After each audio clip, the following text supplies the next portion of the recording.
기도하시겠습니다. 나의 가장 작은 것을 돌보시는 하나님 아버지, 이 아침에 눈을 뜨고 새날을 바라보고 시작할 수 있게 하시니 감사합니다. 내가 생각하지 못한 모든 부분들 속에서 일하여 주시기에 무사히 어제가 지나가고 오늘 새날을 맞이하였음을 믿음으로 고백합니다.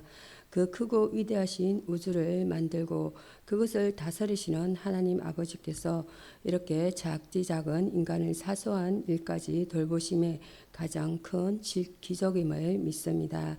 그 위대하신 분이 내 손톱 밑의 가시까지 돌아보시고 내 눈 안의 티끌까지 살피시는 그 사랑을 인하여 감사 또 감사드립니다.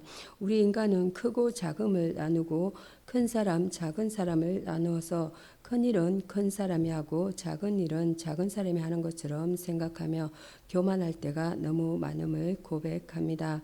늘 우리의 입술에 내가 이것까지 해야 해 라며 하찮은 사람이 해야 하는 것처럼 여겼던 것을 용서하소서. 오늘 하루 이 교만한 인간의 법칙대로 살지 말게 하시고 하나님의 법칙대로 사는 하루 되게 하소서. 인간이 만들어 놓은 크고 작음의 기준을 버리고 하나님의 눈 안에 있는 크고 작음의 기준으로 살게 하소서. 나를 섬기러 오신 예수 그리스도의 이름으로 기도합니다. 아멘. 시편 18편 27절 말씀. 주께서 공고한 백성은 구원하시고 교만한 눈은 낮추시리다. 오늘의 성경 말씀 창세기 2장입니다. 창세기 2장 18절에서 24절까지 교독하시겠습니다. 제가 먼저 읽겠습니다.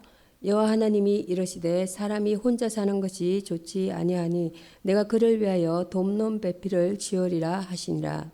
여호와 하나님이 흙으로 각종 들짐승과 공중의 각종 새를 지으시고 아담이 무엇이라고 부르나 보시려고 그것들을 그에게로 이끌어 갔으니 아담이 각 생물을 부르는 것이 곧 그 이름이 되었더라. 아담이 모든 가축과 공중의 새와 들의 모든 짐승에게 이름을 주니라. 아담이 돕는 배필이 없으므로 여호와는 이 아담을 깊이 잠들게 하시니 잠들매 그가 그 갈빗대 하나를 취하고 살로 대신 채우시고 여호와 하나님이 아담에게 취하신 그 갈빗대로 여자를 만드시고 그를 아담에게로 이끌어 오시니 아담이 이르되 이는 내 뼈 중에 뼈요 살 중에 살이라. 이것을 남자에게서 취하였은즉 여자라 부르리라 하니라.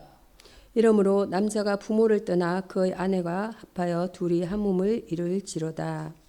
아멘. 하나님께서는 우리가 우리의 형상을 따라서 우리의 모양대로 사람을 만들자라고 말씀하셨습니다. 창세기에서 말씀하시고 계십니다. 우리가 하나님께서 창조하신 첫 번째 사람 아담을 보이지 않는 하나님의 형상으로서 하늘로 오신 예수 그리스도 즉 두 번째 사람의 형상으로 간주할 수 있다면 우리는 하늘 인류를 구원하시기 위해서 오셨던 예수 그리스도와 대속의 관계로 맺어져 있는 교회의 예표로서 간주할 수 있습니다. 그래서 바울은 이 비밀이 커도다 내가 그리스도에 대하여 말하노라 에베소서 5편 32절에서 말씀하였습니다. 그러므로 우리는 여기에서 최초에 있었던 결혼관계를 기초로 하여 예수 그리스도와 교회의 관계를 살펴보고자 합니다. 첫 번째는 선포입니다. 인간의 부부관계는 사람의 독자하는 것이 좋지 못하다라는 하나님의 선포로부터 시작됩니다. 즉 하나님은 사람의 독자하는 것이 좋지 못하다는 것을 알고서 그와 함께 짝을 짓기로 결정하셨던 것입니다. 이것은 외로운 인생의 고독을 씻어주려는 하나님의 사랑에 기인한 것이었습니다. 두 번째로 새 창조입니다. 내가 그를 위하여 18절에 보면 내가 그를 위하여 돕는 배필을 지으리라고 말씀합니다. 돕는 배필을 지으리라 해서 돕는 배필이라는 것은 에제르입니다. 지으리라는 것은 크네게도입니다. 에제르 크네게도. 돕는 배필을 지으리라 이렇게 말씀합니다. 이 영감을 받은 자는 인간의 자연적인 외로움과 완전한 만족의 결여를 직접적으로 계시하고 있다는 것입니다. 인간을 위해 많은 것들이 배려되어 있었으나 여전히 인간은 부족함을 느꼈다는 것이에요. 창조주는 일을 마치지 않으셨다라고 말씀합니다. 하나님은 인간 마음에 채우지 않는 갈망을 만족시킬 동반자를 인간에게 마련해 주시는 계획을 갖고 계셨습니다. 여자가 교제와 동반을 위해서 창조된 까닭에 인간은 가족 관계라는 근본적인 테두리 안에서 사랑과 신뢰와 그리고 헌신을 나누어 가질 때에만 참된 삶을 영위할 수 있는 것입니다. 여호와께서는 인간이 그를 위하여 돕는 배필을 가질 수 있도록 하셨습니다. 문자적인 의미는 그에게 응답하는 사람, 응답하는 배필, or help, answering to him입니다. 혹은 응답하는 사람, one who answer입니다. 응답하는 사람이 되겠습니다. 그녀는 남자의 책임을 나누어 가지며 이해함과 사랑으로서 남자의 본성에 응답하며 하나님의 계획을 수행하는 데 있어서 남자와 전심으로 협력할 수 있도록 지음을 받았습니다. 돕는 배필 히브리어 에제로 크네그도입니다. 돕는 배필입니다. 돕다라는 것은 에제로는 돕는 자이며 구원자의 뜻이기도 합니다. 크네그도는 그 사람과 동등한 그에게 적절한 이란 뜻입니다. 하우는 하나님의 완성된 작품이었습니다. 그리고 당신의 형상을 입은 아담에게 주시는 선물이었습니다. 이와 같이 우리도 예수 그리스도 안에서 새롭게 창조된 하나님의 완성된 작품입니다. 뿐만 아니라 교회는 그리스도를 돕는 배필이며 그리스도에 의하여 만들어졌고 아들에게 주는 하나님의 선물입니다. 그러므로 그리스도는 아버지께서 내게 주시는 자는 다 내게로 올 것이요. 요한복음 6장 37편이 되겠습니다. 저희는 아버지의 것이로소이다. 요한복음 17편 9절에서 말씀하셨던 것입니다. 세 번째로는 수술입니다. 여호와 하나님이 아담을 깊이 잠들게 하시니 21절입니다. 최초의 결혼에서의 세 번째 수술입니다. 깊이 잠들게라는 것은 다르데마입니다. 잠들게 하시니 그를 만드셨다 합니다. 바나 만드셨다 합니다. 오늘날 의사들은 깊이 잠들게 하기 위해서 다양한 방법으로 마취를 시킵니다. 자신에게 무슨 일이 일어나는지를 의식하지 못할 정도로 깊은 잠이 들게 하기 위해 하나님께서 아담에게 어떤 방법을 사용하셨는지는 아무도 알지 못합니다. 그 일은 신비로 남겨져 있다는 것입니다. 확실히 하나님의 자비가 이기적 가운데서 드러나 보입니다. 영원하신 그분은 한 개체를 존재하도록 하셨을 뿐만 아니라 다른 성을 지닌 전적으로 구별되는 새로운 인간을 만들고 계십니다. 어떤 사람은 말하기를 여자는 남자를 다스리기 위해서 남자의 머리에서 취함받지 않았고 다스림을 받기 위해 남자의 발에서 취함을 받지도 않았다고 합니다. 보호받기 위해서 팔 밑에서, 사랑받기 위해서 심장에서 가장 가까운 곳에서 취함을 받은 것이라고 했습니다. 그녀는 또한 창조의 기사 가운데서 전적으로 그녀의 남편에게 의존적이며 그를 떠나서는 완전하지 않는 존재로 묘사되고 있습니다. 마찬가지로 남자 역시 여자를 떠나서는 완전하지 못한 것입니다. 그렇게 되어야만 하는 것은 그것이 하나님의 뜻이기 때문입니다. 여자는 남자의 옆구리로부터 지음을 받았기 때문에 남자에게 구속을 받으며 그를 둬야 할 의무가 있습니다. 남자는 여자를 전적으로 보호해 주어야 하며 그의 팔로 헌신적으로 감싸 주어야 합니다. 두 인간은 합함으로써 완벽한 존재가 되도록 구성되었으며 창조의 영광이 되었습니다. 창세기의 저자는 하나님께서 남자로부터 지으신 갈빗대로 여자를 지으셨다고 주장합니다. 지으셨다는 것은 바나입니다.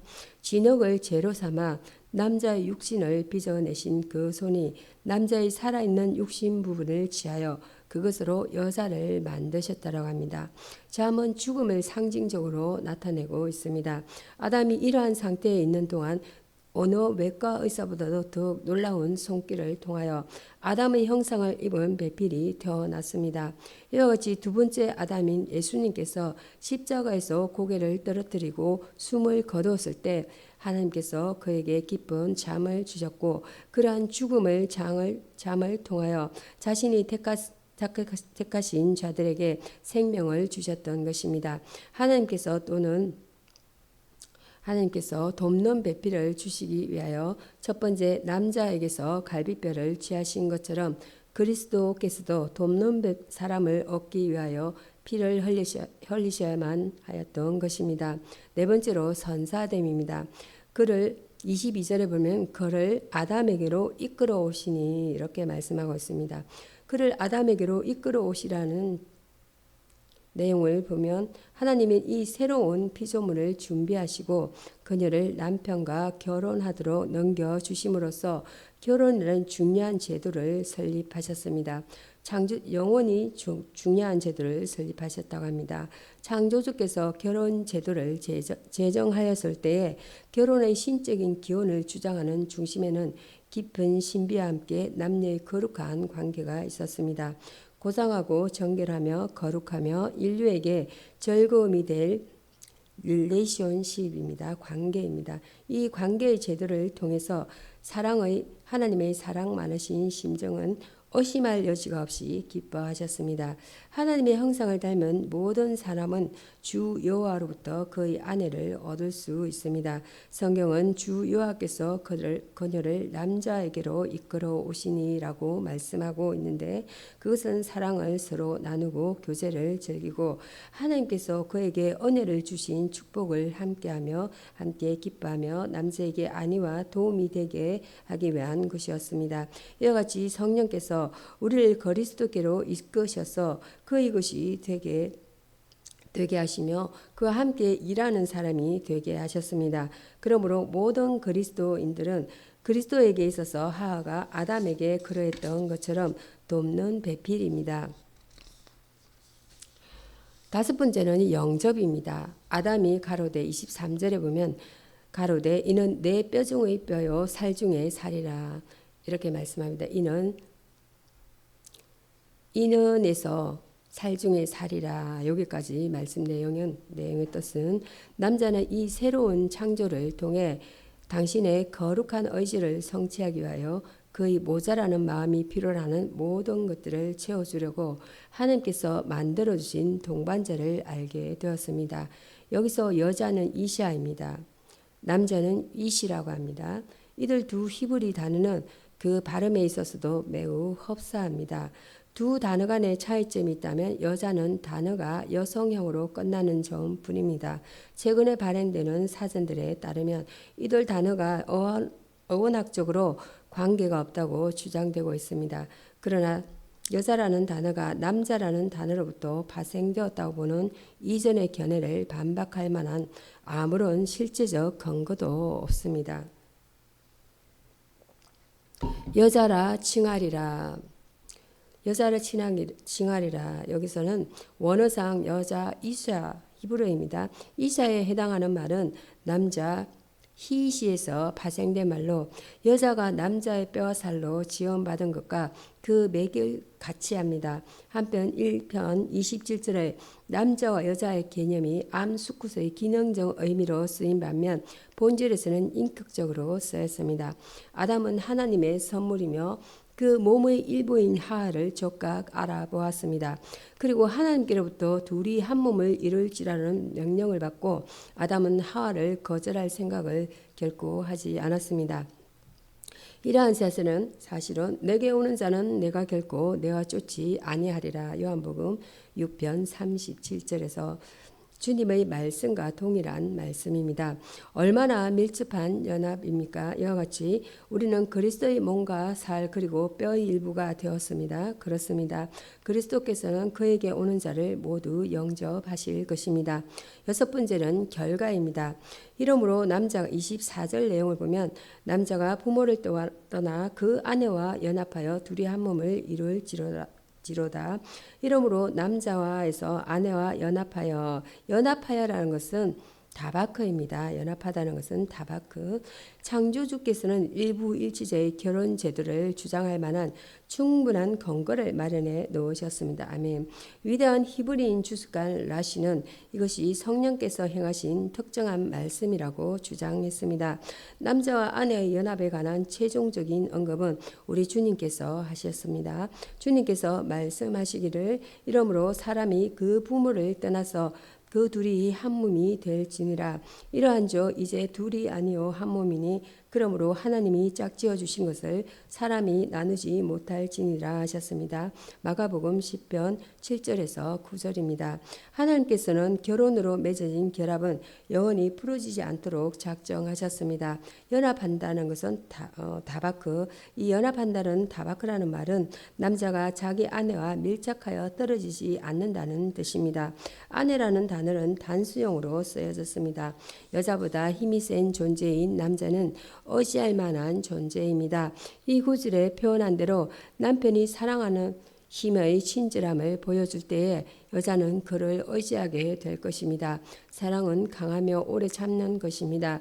하나님이 짝지어 주신 것을 사람이 나누지 못할지니라. 지금 우리는 구약을 생각하고는 있으나 이 말씀은 우리 모두의 마음속에 오늘이나 언제까지나 참되신 하나님의 말씀인 것입니다.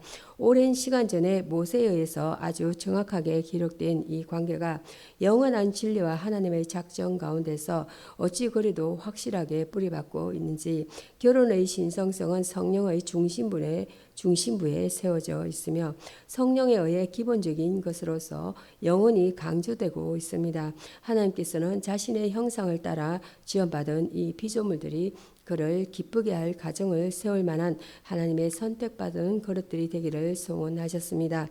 신학에서 성령께서 계시하시는 바는 다음과 같다라는 것이에요. 즉 하나님께서 제정하신 남자와 여자의 관계는 창조의 질서에 기초하고 있습니다. 그러므로 결혼의 서약은 영원히 신성한 것입니다. 사랑의 친절함으로써 남자와 여자가 결합되어야 하며 가정의 주도권은 남편에게 주어집니다. 그들이 지켜야 하는 순전함은 자신의 생명을 친히 주신 신랑 되신 그리스도의 모형화입니다. 다이피티입니다. 한 몸이란 여자의 본성은 남자와 온전히 한 몸을 이룰 수 있도록 모든 면에서 적합하게 준비되어 있습니다. 이 단어는 예수께서 결혼이 신성함을 말씀하실 때도 인용하였습니다. 마태복음 19편 4절에서 5절과 마가복음 10편 8절과 고린도전서 6편 16절과 에베소서 5편 31절입니다. 그러므로 우리가 그리스도와 결합하는 것을 방해하고 그리스도께 봉사할 수 없도록 하는 모든 관계는 반드시 깨어져야만 합니다. 만일 우리가 신실하다면 우리의 온몸과 생명을 하나님께 드려야 합니다. 성도 여러분, 그리스도께서는 이 땅에 오셨을 때 그의 아버지를 떠나셨습니다. 또한 십자가 위에서 돌아가셨을 때 그의 어머니 마리아를 떠나셨습니다. 그리하여 그는 그의 아내인 교회와 그의 구속받은 백성들과 결합하셨습니다. 사랑하는 성도 여러분, 이 세상에 얽매이게 하는 모든 것을 떠나서 그리스도와 밀접하게 연합하십시오. 마태복음 16편 24절로 우리는 그리스도의 신부이며 그리스도는 우리의 신랑이십니다. 즉 그분은 하나님께서 아담을 깊이 잠들게 하신 이후에 하와를 창조하신 것처럼 십자가상에서의 죽음을 통해서 우리에게 생명을 부어넣어 주셨고, 아담이 하와를 자신의 정결한 신부를 맞이한 것처럼 그리스도 역시 우리를 그의 정결한 신부로 맞이하셨다는 것입니다. 그러므로 우리는 이제 신랑 되신 그리스도를 맞이하는데 조금도 부끄러움 없도록 자신을 성결하게 가꾸도록 노력하므로 언젠가 우리를 자신의 신부로 맞이하는 날 담대하게 그 앞에 나아갈 수 있도록 노력하는 성도들이 다 되어야 하겠습니다. 말씀을 마치겠습니다. 주기도문으로 말씀을 마치겠습니다. 하늘에 계신 우리 아버지여, 이를 그렇게 여김을 받으시오며 나라에 임하옵시며 뜻이 하늘에서 이룬 것 같이 땅에서도 이루어지이다. 오늘날 우리에게 일용할 양식 우리가 우리에게 죄 지은 자를 사하여 준 것 같이 우리의 죄를 사하여 주옵시고 우리를 시험에 들게 하지 마옵시고 다만 악에서 구하옵소서. 나라와 권세와 영광이 아버지께 영원히 있사옵나이다. 아멘.